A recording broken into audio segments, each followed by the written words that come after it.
Assalamualaikum warahmatullahi taala wabarakatuh.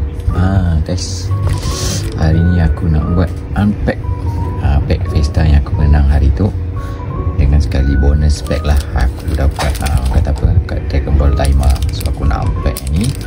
So tapi sebelum aku unpack pack Vesta ni, aku nak yang mana belum subscribe channel aku, dan yang mana dah subscribe, aku minta terima kasih atas sokongan korang, atas support korang. Aku rasa upload video-video yang terkini, yang terbaru daripada Monster Galaxy kan.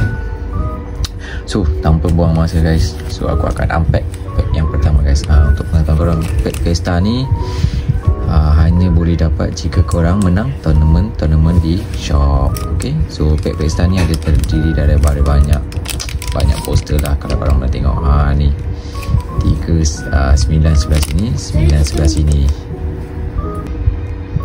So tanpa buang masa guys, sukat dalam permainan lah kara-takar ni dengan kara-takar ni. So tanpa buang masa, jom let's go and pick pack yang pertama guys. Tengok apa yang aku dapat dalam pack yang pertama.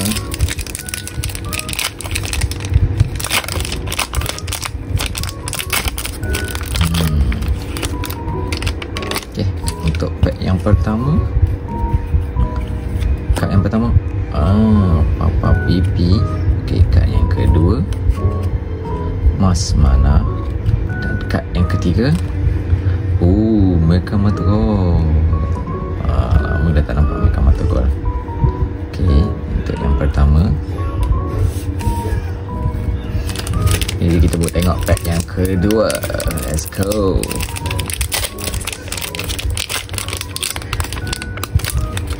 Pack yang kedua aku perlu kata takar sebenarnya. Nak kata takar je. Okay, untuk pack yang kedua. Yang pertama kita tengok Mas Mawis. Okay, kita ada King Balakong, geng-geng dia. Alright. Dan yang terakhir kita ada Pyrapi. Okay, mantap. Okay, jom kita tengok pack yang terakhir. Mana sisa aku dapat kali ni? Jom kita saksikan.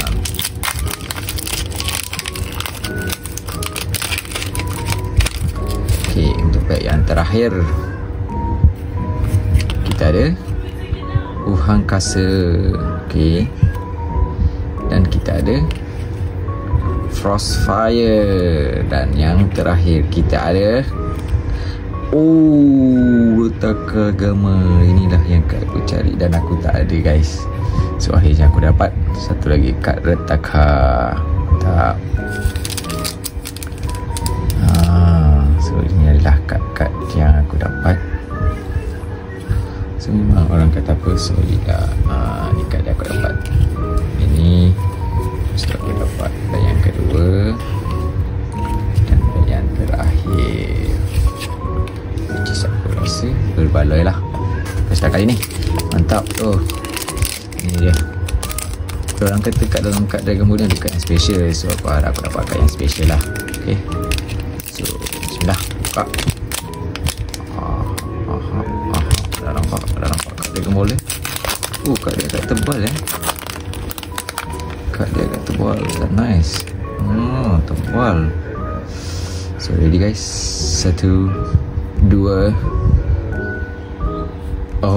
Bezita geng, kita dapat Bezita. Tebal. Macam kat Tashengu. Okay, itulah dia guys. Sehingga kita berjumpa lagi di masa yang akan datang. Untuk video kali ni, thank you for your support. Jangan lupa comment, like and share guys. Share, right. Bye. Ciao.